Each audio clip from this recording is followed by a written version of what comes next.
اعوذ باللہ من الشیطان الرجیم بسم اللہ الرحمن الرحیم رب اشرح لی صدری ویسر لی امری واحلل عقدۃ من لسانی یفقہوا قولی۔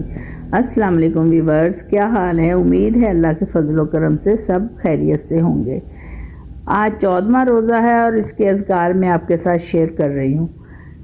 فجر کی نماز کے بعد آپ نے سورہ توبہ کی آخری 2 آیات 21 مرتبہ پڑھنی ہیں، اور ظہر کی نماز کے بعد آپ نے سورۃ فاتحہ 40 مرتبہ پڑھنی ہے۔ اس کے بعد عصر کی نماز کے بعد آپ نے دعائے کرب و نجات 25 مرتبہ پڑھنی ہے، لا الہ الا انت سبحانک انی کنت من الظالمین۔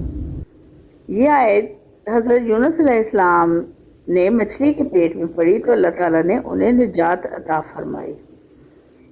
اس آیت کے پڑھنے کے بعد آپ نے سورہ فاتحہ پھر 21 مرتبہ پڑھنی ہے، اور مغرب کی نماز کے بعد آپ نے 5واں کلمہ 100 مرتبہ پڑھنا ہے، اور عشاء کی نماز میں آپ نے 20 رکعت نفل بطور شکرانہ ادا کرنے ہیں، اور اس کے نفل ادا کرنے کے بعد آپ نے سورہ اخلاص 11 مرتبہ پڑھنی ہے۔ اس کے ساتھ ہی 14ویں روزے کے اذکار مکمل ہوئے۔ اللہ حافظ۔